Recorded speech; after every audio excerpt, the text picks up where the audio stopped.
Okay, so let's wrap up the mama conversation before we get into the sex talk, because for a lot of people who have not experienced therapy on their own or personally, watching Iyanla might have been the closest thing that we saw to true therapy in terms of you recognizing, getting that awareness, recognizing your stuff, owning your stuff, figuring out a solution, which is what therapy is supposed to be, right? Mm-hmm. And I definitely saw a lot of episodes that were rooted in childhood stuff. Mm-hmm. When you're doing your work with women one-on-one, are you noticing that the majority of the challenges that women are having are rooted in childhood Almost stuff? all of them. Almost 90%. 85 maybe. So what is the work that we should be doing? Like, even if you don't have a therapist, what is the work that needs to be done, knowing that there's a 95% chance that you're still dealing with some childhood issues? It depends on your story. Your life is always giving you feedback.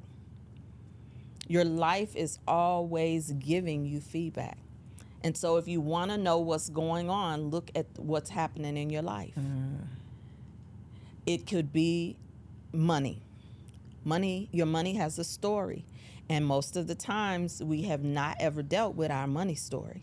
Your relationships with the opposite sex, male, female, female, male. Either way, look at that. Or same sex, because when we start talking about women in rooms with other women, that's a mama issue. That's a self issue. Because when you say I can't be I can't trust women, you don't trust your damn self.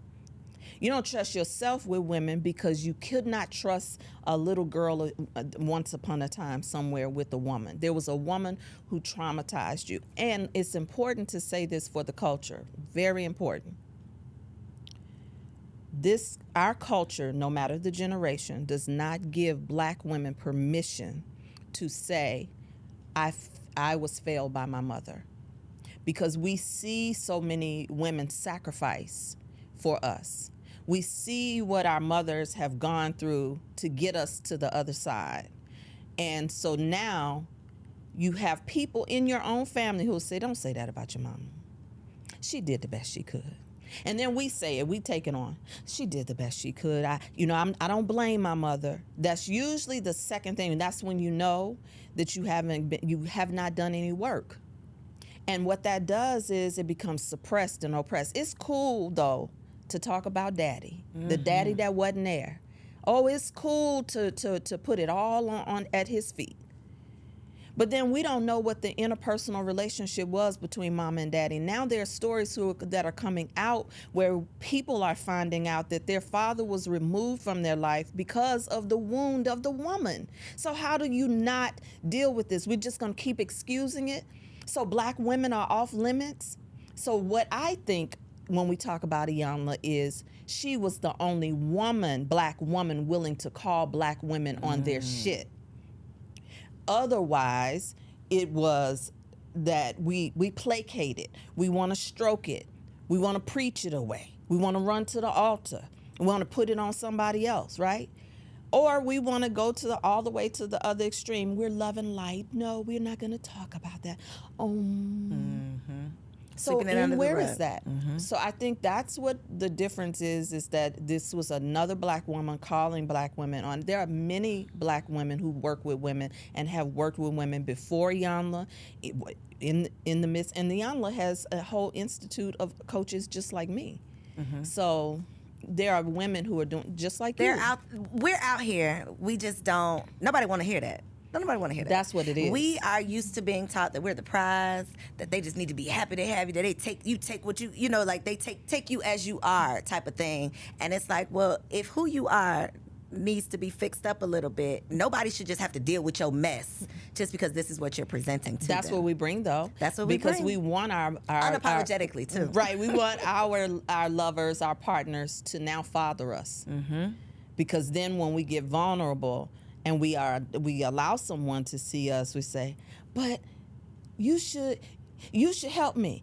Oh, but I expect you should tell me. But he hadn't been told. Mm-hmm.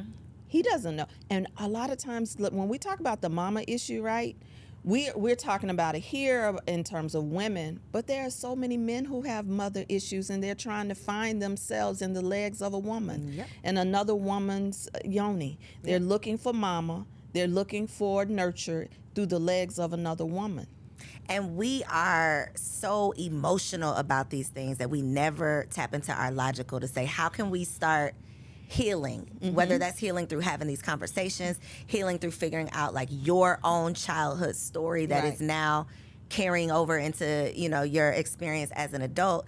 And I am always, I guess, I find comfort in knowing that it ain't just me. Like, it ain't just me and my mama. Even me, I have, you know, a couple of, actually, if I really think about it, I probably don't have one, maybe I have one friend that had a healthy relationship with her mother.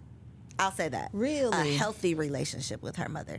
In my experience, it's always like butting heads when it comes to and I don't know if this is a black woman thing. I don't really know too many white women, so I'm gonna just say that. I don't know. But it always seems like there's that head butting, like there's a competition between, you know, mother and daughter. And, you know, I mentioned, you know, briefly with me and my mom, me and my sister, I have 2 boys, and me and my husband have talked about, you know, are we done having kids? Are we gonna have one more? Do we want to try for a girl?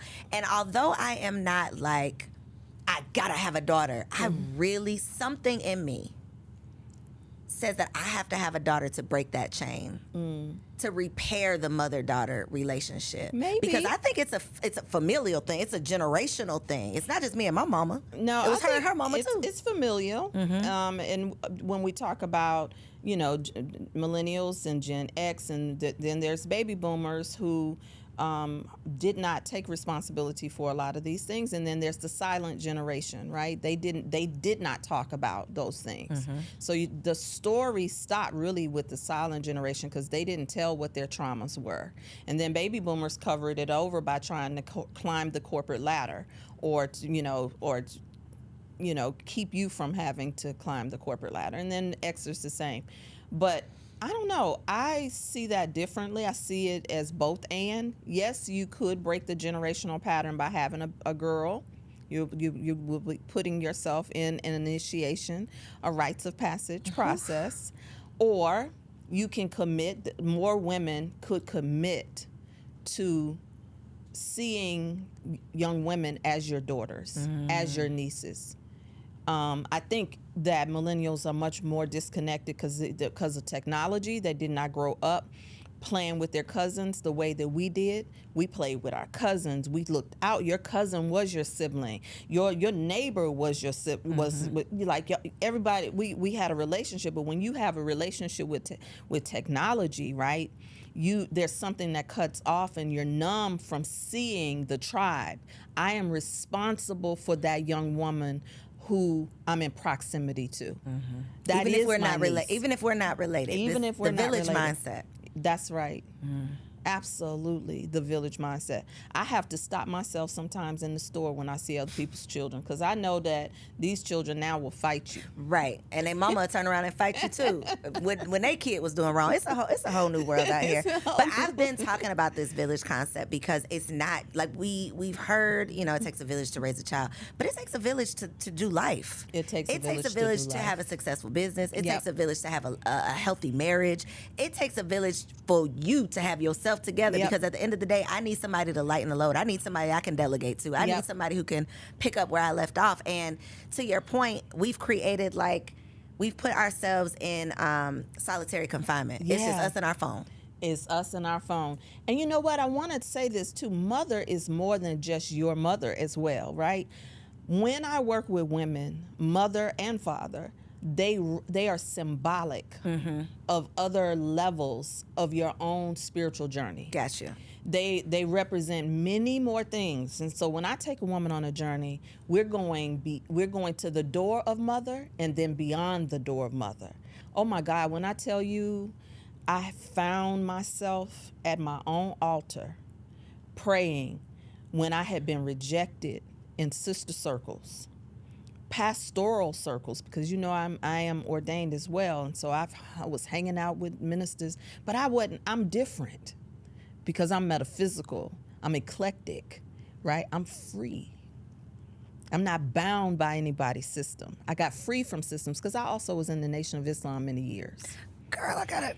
You got so much, Lord Jesus, that wasn't even on my list. Okay. Wow. I mean, it's not you in have my lived bio. lives. It wasn't right. I literally started. You know, some people are many are called, but few are chosen. So Wow. I answered the call. So I started when I was very young, giving my life to religion. So I know religion, what it takes to not be addicted to religion. Mm-hmm. I got married when I was young. I was 19 years old when I got married. I had businesses as a young woman when I got married. So when I talk this, I'm not talking it from no hoity-toity, airy place. I'm talking about the journeys of what it took for me to become the butterfly, what it took for me to become Juicy,